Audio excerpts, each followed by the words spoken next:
Good afternoon, and thank you so much for your interest in learning a little bit more about Parker Dewey and how we work with universities nationwide to provide these different opportunities to your students and perhaps other stakeholders. My name is Schroeder, and I oversee all of the different partnerships that we have with both universities and nonprofit organizations. I'm really excited to share a little bit about this with you. Just so you know, from a logistical standpoint, yes, we're recording the session.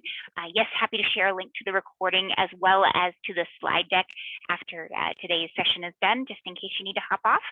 But please feel free to send whatever questions that are top of mind to the chat, and I'll do my best to answer those in real time as we go through this. But without any further ado, just so you guys can see a little bit more about where we're going today and just who we are in general. So Parker Dewey, first I want to touch on the name itself and what it is that, why we chose that name for the organization. It was very deliberate. Parker from Francis Parker and Dewey from John Dewey, who, if you're not familiar, are the two big founders of this whole idea of experiential education. They were researchers that really focused on this idea of what you learn in the classroom is great, but it can be augmented significantly if you can put that work, what you're learning in the classroom to work. And so that is why our founder decided upon this name, and very deliberate and very much ties to our mission. We are a very mission-driven organization, with that mission being to try to help bridge the gap between college to career in as fair and equitable of a way as possible. And that has been our sole focus for the past 5+ years as a company. We pioneered this concept of the micro-internship. It's not a response to or adaptation to the pandemic, and really just kept on doing what we've always been doing. And then fortunately, this has become a resource for lots and lots of students as well as companies in order to connect with opportunities and some great talent. And that certainly has become much more on folks' radar as a result of the pandemic, but certainly is not something that is new to us by any stretch. We're a Chicago-based company. I'm the outlier out in San Diego, California, just because of my husband's military career. But I also come from a career services background. So I've been at 4 different universities. I first heard about Parker Dewey myself a little over 4 years ago when I was at University of Maryland's global campus, trying to figure out how do I provide short-term projects and or just experiential education in general for students who are already working and taking classes and just have a lot of different things on their plate, like so many students that are trying to seek experience so that they can launch their careers. That's what we do, and that is what we're proud to help connect these students as well as recent grads to these opportunities at companies large and small, companies, but also nonprofits and government organizations that really can be a model that works for all different areas of an organization. And so how we define micro-internships, the first 3 points are the most important. So short-term, paid, and professional. So short-term, they are mostly between 10 to 40 hours, sometimes a bit longer, sometimes a bit shorter, but that's where the vast majority of the projects fall. When we analyze the data from 2020, it literally hit straight on 20 hours. So all of the different projects that were hosted on our platform throughout the entire year is right at 20 hours. But again, some can be longer or shorter. They're all paid though, and that is fundamentally important to our mission as an organization, which in order to build more equitable pathways from college to career, we believe that it is unfair to ask students to work for free. And there's so many students that aren't able to do so. And so that's one reason why every single project from day one has always been paid and paid fairly. And in fact, that is our biggest vetting criteria when we're looking at opportunities on the platform is the compensation reasonable given the scope of work. We do vet every single project individually and to make sure, again, that it is fair and reasonable, but I'll talk more about that as we go through this, because the third point is also key, and that these are all professional projects designed for students and recent grads, similar to what what students would do during an internship or in their first job after college. So it might be as simple as going through and cleaning up some data, updating a PowerPoint, developing a list of leads, things along those lines, or it might be a little bit more technical. And again, I'll give you some examples in a moment. The last point is very important as well, in that we've seen projects in all industries, virtually all different areas of an organization, and most of which are remote opportunities. Quite frankly, companies recognized even before the pandemic that students don't have to be on site in order to participate in these short-term projects. Makes the logistics a whole lot easier for companies, but of course it's also a lot easier for students who may have transportation and other barriers and just may not be able to get to a work site between the normal work hours. And so even before the pandemic, over 90% of the projects were posted as remote opportunities, and now that still continues to be the case, as everyone, as we all can attest, can recognize that lots of things can be done remotely. Not everything, so there are on-site opportunities, but again, most are, significant majority are remote. So what are some different project examples? Well, this is not designed to be a comprehensive list, but just a sampling. The other thing to note here is that this is not to say that only business or IT students would be successful in these. As I already mentioned, these are opportunities that can fit in a variety of different academic programs and areas. So for example, if you have a student who's focusing on the STEM fields, we've seen a lot of different projects around whether it be research, content creation, editing technical material, taking data and putting it into some sort of report or putting it into some sort of infographic, things along those lines that can work in, again, the more technical types of fields as well as non-technical. And then if you're a student who working with, or if you're at school working with liberal arts students, we can see lots of different projects where it could help a student who might have an academic program or a major that doesn't sound like a job title, but who really isn't sure what does it mean to work in sales, or what's the difference between sales and marketing, or who does a really, really great job with written communication, and so can do some fantastic HR types of projects when it be like making sure job descriptions are written as clearly as possible and going through applicants and so on. And then operations, we see a lot of students who have data cleansing or great attention to detail, and projects that quite frankly are we all have on our to-do list that are just, there's just not enough hours in the day to complete. We kind of equate them as though we should do this, we should write this article, we should go ahead and draft out or outline a process plan or develop some sort of marketing campaign or whatever. But who has enough time, hours in the day? Or, I really need to crunch through this data or this report, but I just don't, I shouldn't be the one to do it because there's better uses of my time than sitting and spending a Tuesday night or a Saturday afternoon cleaning up an Excel document. Those become fantastic micro-internships. In fact, I worked with a student not too long ago who updated a PowerPoint for me. It's a great project for a micro-intern, certainly saved me quite a bit of time, and the student did a fantastic job. She happened to be, I think, a second-year sophomore student, and again, any student, that was just by happenstance. I don't even remember what her major was because it frankly doesn't matter. Students graduated from high school, she probably, or he or she could probably have a pretty good understanding of PowerPoint, at least for the kind of work that I needed to have done. So again, became a nice win-win. Yes, the question that just came through, happy to share the slides from the presentation. Also, we'll send out a link to the recording if that's helpful for you all to share with colleagues or what have you. One other aspect to know about these projects is every single project has a discrete deliverable. So there's something that students are going to be creating. In this case, it's research and draft an article that's X number of words or whatever. And the project scope is all spelled out for the students in advance. So they'll be able to see up front the hours, the rate of pay, the location, the timeline, et cetera, so that they can then self-select whether or not it's interesting to them, it's worth their time, they're available, and all of that, so that they'll know whether or not they should go ahead and apply.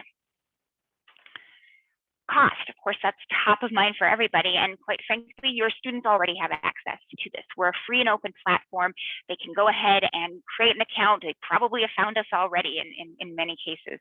And as I mentioned already, all projects are paid, so your students are welcome. We do have, as you probably are already aware if you're joining us today, a university partnership that is also at no cost, and be happy to touch on that later on in the presentation if that's something that's helpful, as well as some of the advantages of partnering with us. But again, it's free for all. That is, it adheres to our mission. I will share with you how our business, is how we keep the lights on here.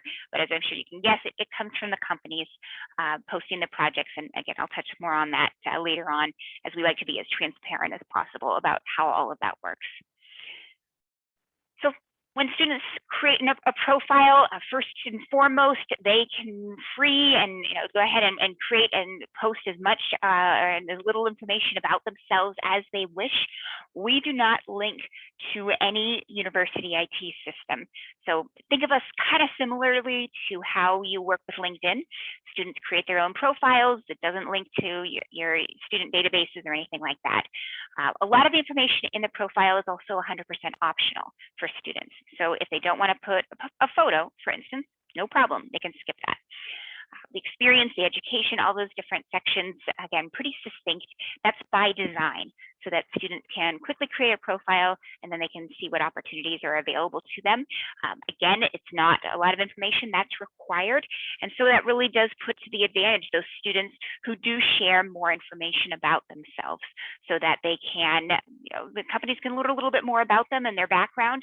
Those who take the time to complete their profile tend to be the ones that are more successful in obtaining these different opportunities, not too dissimilarly to the experience that your students are already having, whether you're using Handshake, Simplicity, or any other similar job board.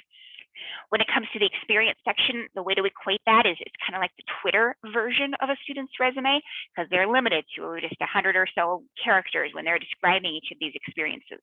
Again, to keep things very succinct. Their education, they can upload their, of course, where they go to school, and definitely recommend that they do that, and their major, etc. But GPA is not required. And from the company's standpoint, we do not have filters for major or GPA, and that adheres to, again, our background of trying to make sure that in our mission, which is trying to help make sure things are as fair as possible. And the research that's come out about academic major and GPA is that those are not strong indicators of a student's ability to be successful on the job. And so we don't have filters for that, and students don't have to complete those sections if they don't want to. They can also upload their resume, samples of their work. I definitely recommend that they share information about themselves if they so desire, such as their resume, so that companies can see the quality of the student's work. But again, not required if the student just wants to quickly set up just the bare bones profile and then fill in some of these details later on. Once they have created their account, they then can see the different opportunities that are currently available. So if you look at the leftmost screenshot, again, those are the different projects lists, very succinct, and again, not a lot of filters, but the point of that is to encourage students to explore careers.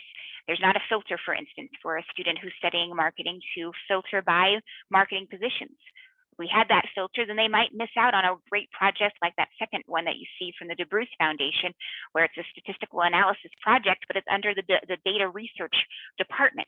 So a marketing student might be interested in gaining some experience in data analytics, and that would be right up the student's wheelhouse, but they would have missed out on that opportunity if there was a filter, or if they just focused on the marketing types of projects. We never have thousands of projects on the platform. It's very much just in time, where the projects come and go very quickly. They're posted regularly, and they're filled usually right away, usually within a matter of a week, usually even faster than that. And so these projects, again, very, very quick cycle times, which makes it beneficial for those students who are actively looking at their opportunities on a regular basis. Also want to touch on what featured projects means, which you see again on that left side screenshot. This is a relatively new feature that we just developed, where companies, when they post projects, can indicate that they want the project to be visible only to students from certain schools or affiliations. By affiliations, we mean different nonprofit organizations that we work with who also have a similar mission of trying to help in the college to career space, particularly for those students from underrepresented backgrounds. So some examples being the United Negro College Fund, Dell Scholars, Bottom Line Generation, etc. And so those organizations, as well as different companies who have an affinity for students from certain schools or backgrounds, can add those affiliations when they're posting the projects or those schools, and that would make those projects only visible to those students. So this example, this is from the University of Vermont, a small network of small businesses, and so that's where this particular project from the screenshot comes from. But most of the projects are open to everybody, and so if there's not a featured project for your students at any given time, they still will see that list of all open micro-internships, and there'll always be different opportunities available there to everybody. Now, if they want to learn more about the project, they can click details, which then leads them to that center screenshot where they can see the job description, description of the organization, as well as various parameters of the project. So start date, due date, hours, etc. All of that is given to them in advance. And then if they want to apply, then it's simply a matter of completing one or more short answer questions, that one that you can see on that right side screenshot. So there's always at least one question, and then the company who posts the project can add additional questions. Now, these questions serve not only as the application, but also it's a way to think of it as also like the job interview, because usually the companies select the student based on how they answer those questions and not so much how they what they have on their resume or things like that. Again, companies are posting these micro-internships because they already have a million and one things on their plate, and so they typically don't want to take the time to do an interview or other further vetting process for a project that's as short-term as this. One other piece to know is that companies, when they're posting projects, can select how many students that they want to have work on a project. And we see frequently that multiple students are selected for any given project. When that happens, this doesn't become group work with total strangers, but rather the students still work independently, and the students still receive the full amount that's stated on that particular project. But again, the company just receives multiple students' perspectives for that particular project. So for example, if a company needed a blog article to be written, they might choose multiple students and then have lots of different students write these articles, and now they don't have to worry about writing for their blog for X amount of time. We saw another example where the students were asked to develop a social media content calendar, and so companies divided the year up into two parts where one student worked on the first half of the year and then the other half was given to a different student. So up to the company, but that does happen quite regularly, and from a student's perspective, they probably won't even know that there's other students working on their project. Sometimes it says it in the description, but it really is pretty irrelevant because things don't change from their perspective. They still are paid the same amount, and they're still expected to complete the full project. Again, if you have questions, feel free to send them to the chat, but otherwise, as you can see, I'm pretty chatty, so I'll go ahead and keep things rolling.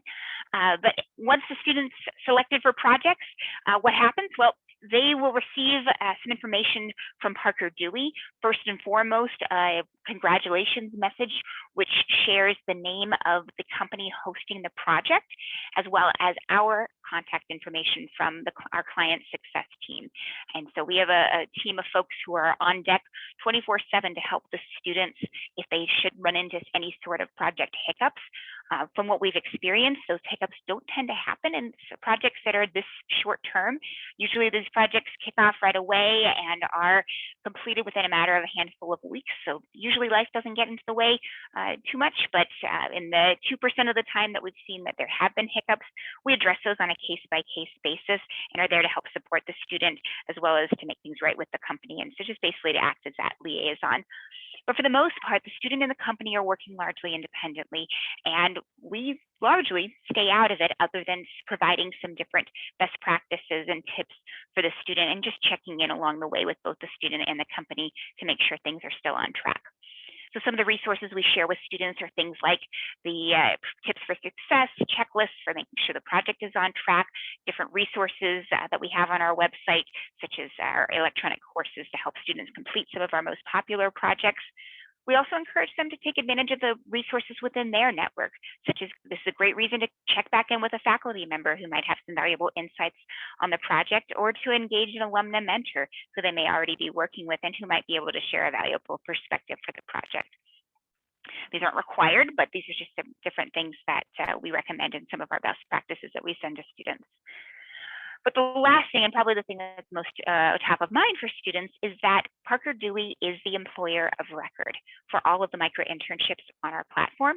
And so we're the ones who the students will be working with to handle all of the different administration of the projects. We're the ones that request and receive the tax form, the just onboarding documentation, W-9, just all that good stuff. That all comes from Parker Dewey. Whether they're completing one project or if they go on to complete multiple projects, they will work with us when it comes to the payroll aspect of all of this. That makes it easier for companies, but it also makes it easier for students. They don't have to worry about bidding. They don't have to worry about any sort of, what if this company doesn't pay Parker Dewey? Again, we will make things right with the student, regardless of if we are paid. We guarantee both parties with that particular setup and model.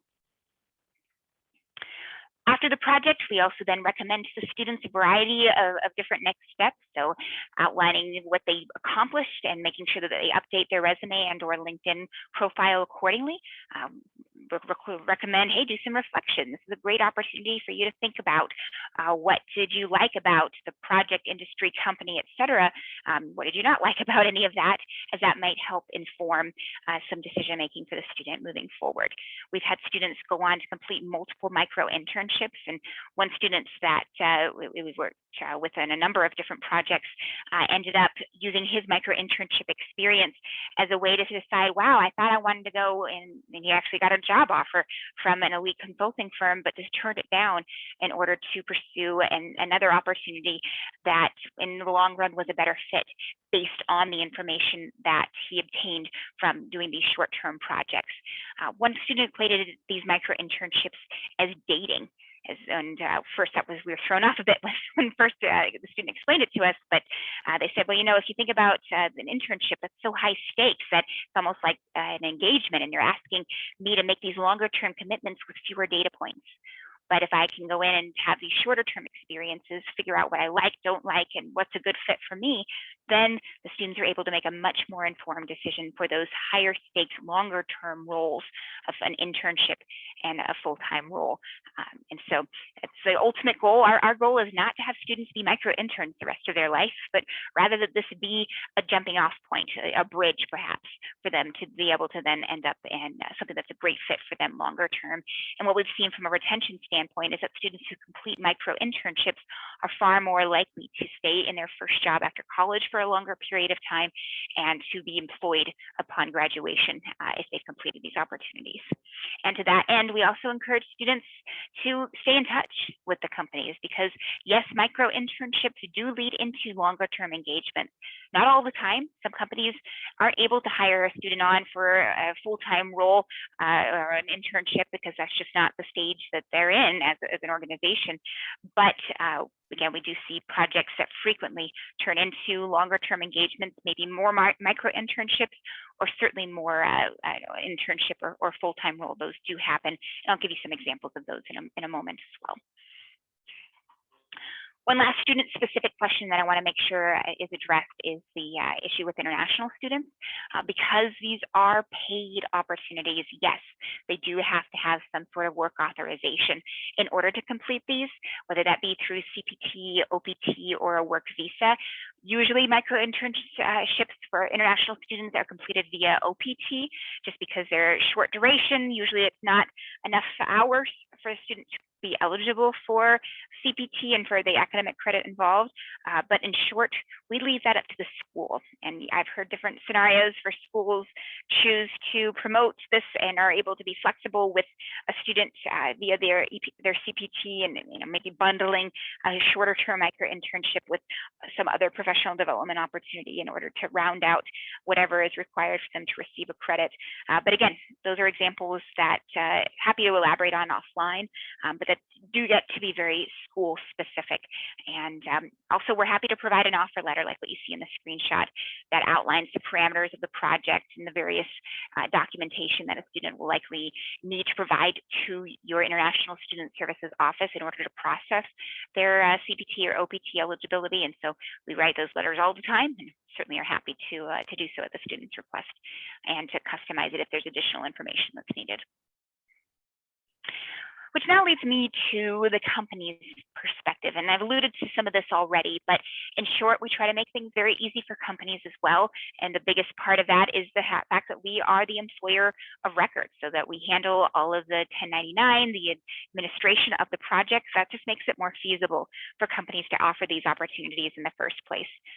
This also helps for smaller businesses that maybe know that it's right to pay students for an interns for their work, but just have so many things on their plate that they don't really have the bandwidth to handle. How do I 1099 W-2, or how do I process any of that?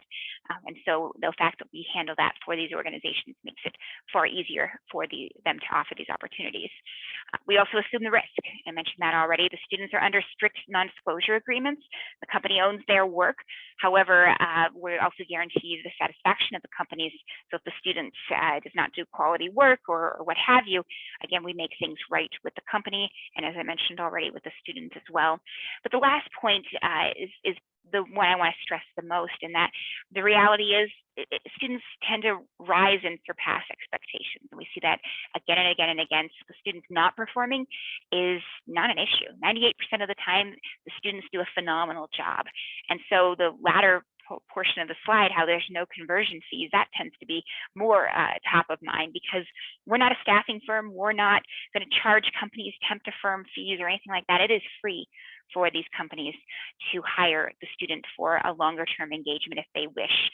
That's what we want. That is our goal, and we certainly don't want to get in the way of that.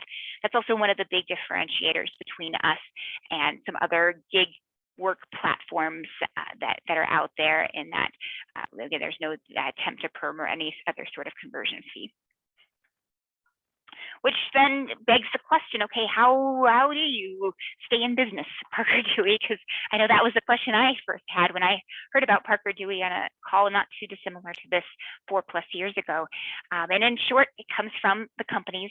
The way the payment works from the company's perspective is they post a project. We invoice them once they've selected X number of students for their particular project. We hold that payment in escrow while the student's working on the project, and then once the project's completed, we pay the student 90% of what the company paid for that particular project. And so that's how we keep the lights on. That 10% covers our costs of having the student on our books. So that's it. There's no surprise. There's no minimum that companies have to post X dollar value versus of hours or anything like that. It's very, very straightforward. The other important thing to note, and as you may have already seen on the slide, is that, again, looking from the student's perspective, what they see in that middle screenshot where it says $360 is the payment, that is what the student would receive if they are selected for this project. Savills, in this case, pays us $400. The student receives $360, that's 90%. And what the student sees on the platform when they're looking at the opportunity is also $360, which is what they would receive.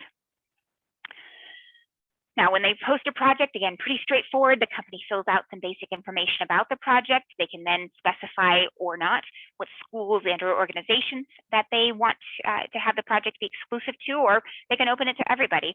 And then once they've posted the project and they want to search through students, the only students that they see are those students who have applied to that particular project.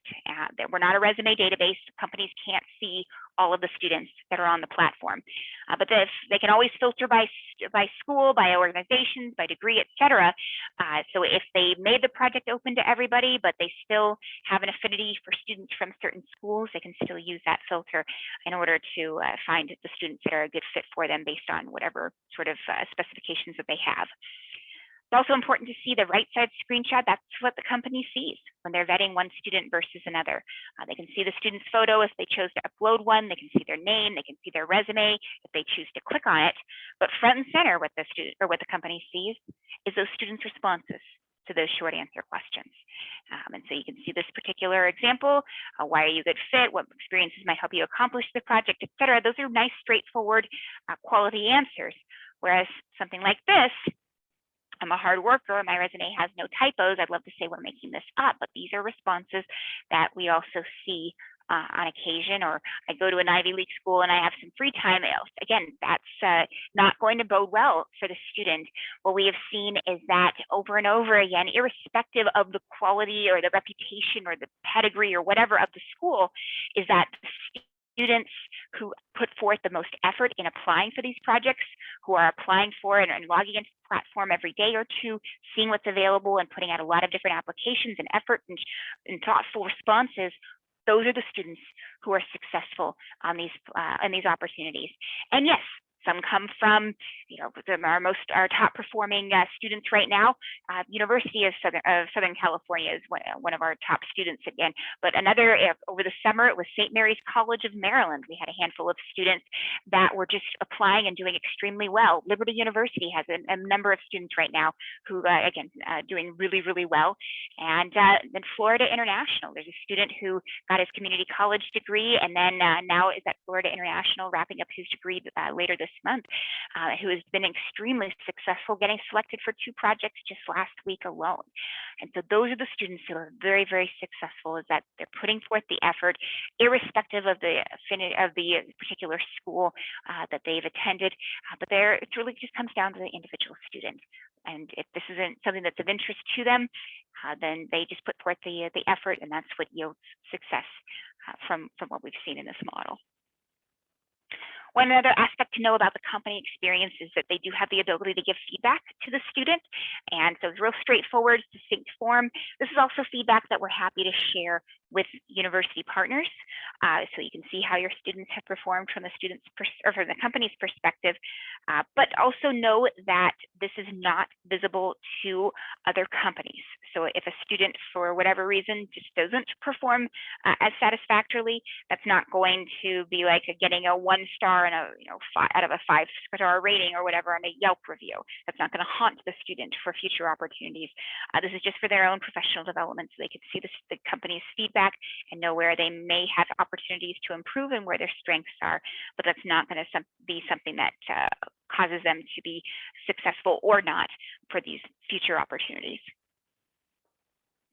One final question that I know is very much top of mind when I have conversations one-on-one with different universities is where Parker Dewey and where do we fit into this big ecosystem of various job platforms that are out there. And so obviously every school has Simplicity, Handshake, or some sort of equivalent recruiting platform, which is fantastic for those intern and full-time opportunities. And again, I come from career services and very familiar with those various platforms. The one big differentiator is the fact that the companies who are posting on those different platforms have to pay. If they're doing paid opportunities, they have to pay and handle the payment themselves. So there's no company support from a admin, W-2, 1099, any of that. And so that's, again, a big differentiator there. Upwork, Fiverr, and the other various gig platforms, well, not only are companies using Parker Dewey more as a way to help with their various college recruiting efforts, which is not the focus of the different gig platforms, but they're also, more money goes into students' pockets, quite frankly, with the way that we're set up versus the business model for those different gig platforms. And there's also no conversion fee so that we charge compared to what some of the other different models. And then for the alumni platforms, so People Grove, Graduate, and Wiser, et cetera, again, great for posting different opportunities if you have that job board feature turned on in those different tools. Also great for alumni engagement, but it is up to the alumni if they do want to pay the students. The alumnus has to handle that on their own and figure that out. And so we have a number of different university partners who may already be offering or partnered or working with the different alumni platforms, but who are also promoting micro-internships as a way to say, hey, alumni, this is great to, thank you for wanting to hire our students. By the way, if you need help with the payment aspect of things, you can post it on Parker Dewey, and that way our students are there and you can connect with them, but you also don't have to do the unfair thing of hiring students for something that's unpaid, but you also don't have to put you as an individual or your company at risk for hiring somebody that's doing unpaid work as well. A lot of folks just don't realize the legalities of offering things unpaid, and of course, so the rules have changed over the years. And so this, we take on that just to make sure that everybody is treated fairly from the student side, but also from the alumnus side, so they don't have to worry about the legal implications or risk. So hopefully all this was helpful. I, again, want to share with you a few success stories, and then we'll spend the second half of our time together focusing on just different ideas for engaging your various stakeholders and how to make a micro-internship program successful. But I do want to highlight a few examples of specific times where students have used and companies have used micro-internships to connect with students from various backgrounds, and how that has helped to allow these students opportunities that otherwise they may not have had access to. So whether that be the first generation student who did a micro internship at Microsoft, and the company was so impressed they invited her to present on site, even though it was a remote project, and offered her a job right there on the spot, to the international student who was provided an opportunity to, through a major plastics manufacturer in the Chicagoland area with M. Holland, and so on. We're seeing a lot of really great opportunities where students are given a chance to shine through these short-term, authentic engagements that a micro-internship allows. And there are ways that students are gaining experience, paid experience, to build out their resume, and that the companies are seeing the benefits as well. So really, we're really proud of the fact that micro-internships can become a win for all. So it's a way for you to engage your students and companies in a new, unique way, provide opportunities to students, but also to directly help engage your other stakeholders, such as your alumni or your faculty, who are looking for ways that they can put what their students are learning in the classroom to work, and for alumni to provide an additional added benefit for alumni engagement. And again, I'll touch more on some of those ideas moving forward. But I'm going to now shift our attention to how we work with universities. We're really, really proud of the fact that we work with over 400 different colleges and universities nationwide. But I also want to stress that this is 100% through word of mouth. We don't do any direct marketing to schools. And so I was just on a call with a community college district in Texas who frankly said, "How have I not heard about you?" And no, nothing against you, or it was just word of mouth. And that's just happy to work with any school or schools that would find this to be helpful. But I also understand that there's a lot of things on everybody's plate. And so if this doesn't align with your goals right now, no worries. We're happy to have a conversation when you do have the bandwidth. And so what it looks like in order to partner with us is, first of all, we build out a landing page, provide you with different marketing resources, and just kind of keep you informed about opportunities that are posted specifically for your students. And then lastly, the ever important data, so that you understand what sort of engagement and take your students have had and success your students have had with these different opportunities. So just let me dig into each of those more specifically. First of all, these landing pages, we build them for you. And so they're not a heavy lift on your end. All that we need in order to build this out is whatever logo that you want at the top of the page, a photo of your campus if you choose to provide one, or we can just use the stock photos like what you see with all those photos of students. We can have different buildings on campus. We can have different pictures of your students. Again, whatever you want, so that this is uniquely yours for your students. Now, if you have seen different schools' landing pages, you might notice that this has a bit of a different look to it, because we just launched this revised version of a landing page based on feedback that we received from an individual who was able to take our page, and this individual was visually impaired. And so he flat out took our page line by line and gave us feedback to make sure that it is 100% accessible. And so these newly designed pages are 100% accessible to those who are accessing the site via a screen reader. They're also a little bit more mobile friendly. And so that's why we've really excited to launch this new look for these new pages. Also, we can customize the page so that there's different language that's appropriate to your student population. So for example, the right side screenshot shows a special section for international students. that was provided to us with the content from University of Florida. That's their page, and they provided the language to us. We're happy to provide you with examples, but that's just one example of how we can customize the page. We have other partners who've developed these pages with our, have a large DACA or undocumented student populations, et cetera. And again, we can provide you with some ideas of what you could say so that this has the information that you want your students and other stakeholders to see before signing up. But these URLs are unique to you, and you can use that however you wish for engaging your students, employer networks, alumni, et cetera. Provide you with different examples of how schools have put this on their website. You can list this as a resource within Handshake, Simplicity, or whatever platform you're using. I also recommend that you have a link to your landing page as a permanent job posting within those different platforms, because you know your students are already using them. This can drive additional visibility for micro-internships for students so that they're aware of some additional ways that they can get a paid experience. We also do a monthly newsletter for our various partners, as well as regular webinars so that you can see different best practices and hear what other schools are doing in order to make their program successful. And then lastly, data, so that you can see how many students have signed up, how many have applied for projects, how many projects they've been completed, and et cetera.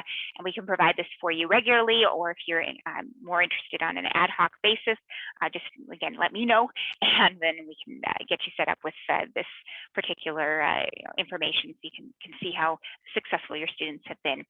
So that you're aware, this will capture not only all of the students who have signed up with a student email address from your institution, but also who have included your institution in their education section.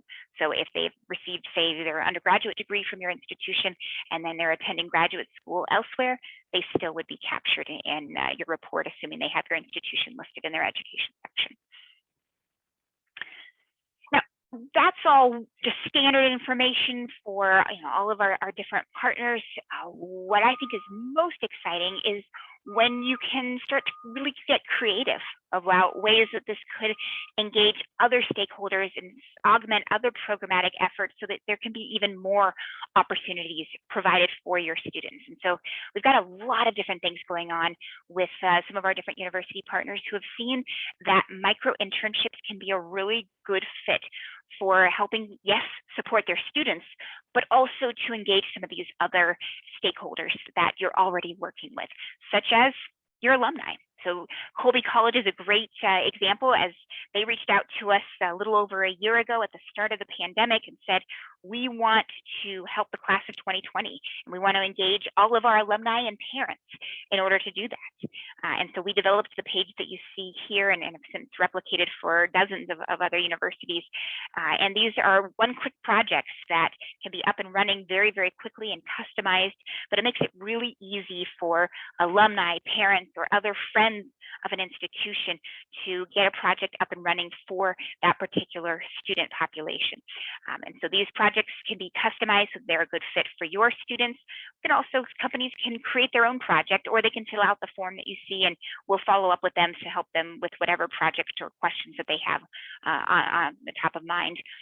But again, for engaging alumni, it makes it really easy. The alumnus sees that they can specify one or more schools or affiliations, and then from a student's perspective, they will see that project featured front and center when they're evaluating whether or not to apply for that project or any of the other open ones.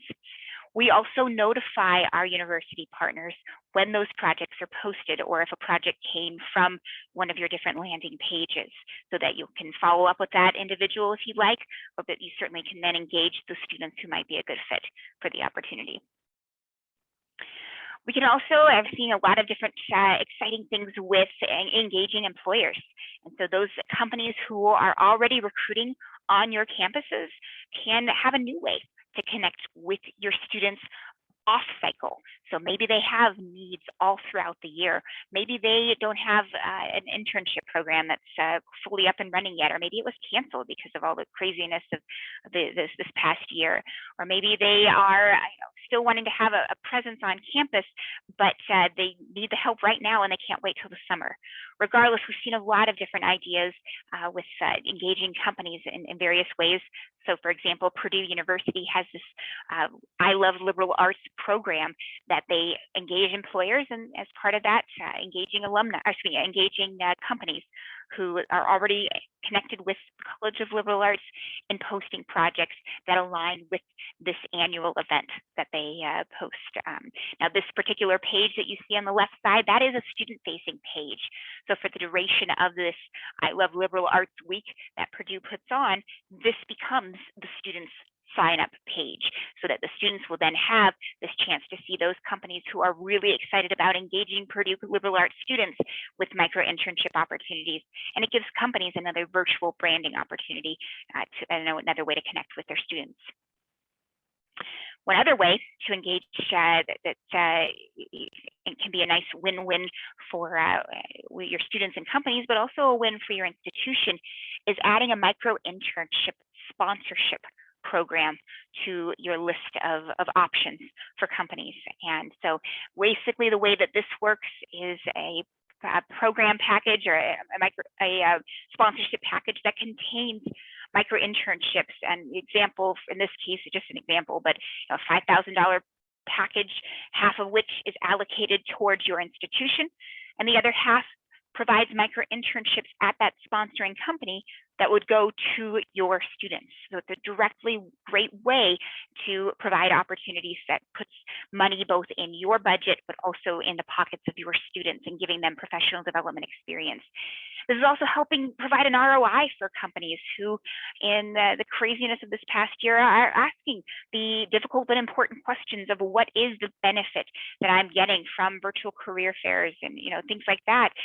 And so this might be an intriguing way to engage some of those employers who are looking for a different way that they can connect and get their brand out there to their students, but also be able to provide a busy hiring manager with an extra set of hands through these short-term projects. And by the way, these employer sponsors can then be featured on a student-facing site like what you see with Purdue. And this can go on all throughout the year that they have the sponsorship opportunity, or it can be something that is just for a specific period of time. Again, we can customize this micro-internship sponsorship program so that it's a good fit for your companies, for your other strategic goals. We've seen different programs like the right side screenshot where the company had all of the different sponsorship packages, but then it had a micro-internship add-on so to all of the different existing package levels. So that's another way to approach this. And then we've seen schools such as University of Iowa send out mass messages to the various companies that are within their handshake or whatever network that shares information about micro-internships being yet another way that they can connect students to these short-term opportunities. We've also seen a lot of traffic with engaging local communities and small businesses. So for example, the Greater Akron Chamber of Commerce, we collaborated with them to host a webinar, and the way we got connected with the Greater Akron Chamber was through University of Akron. And so it was a fantastic webinar. We had over 100 employers that attended in real time, and they were posting projects within hours of attending the session.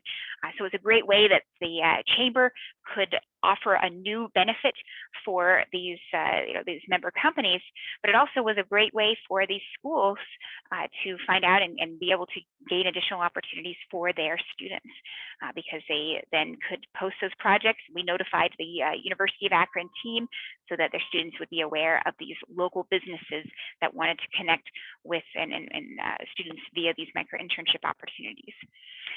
So we can happily host webinars like this at any time.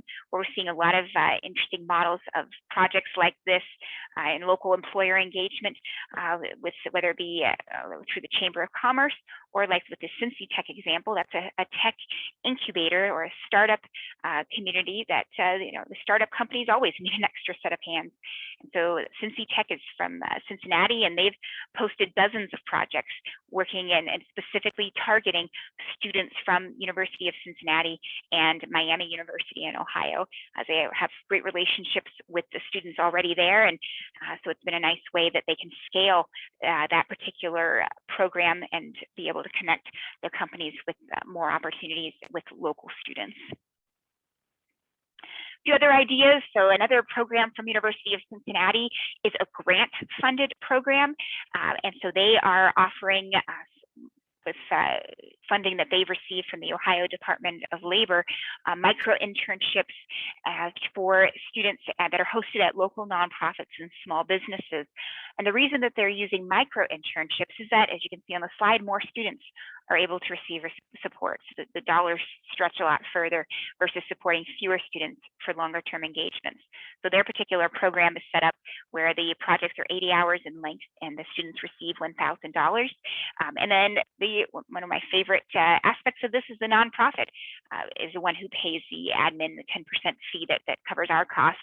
And so the students receive 100% of the funding from the grant.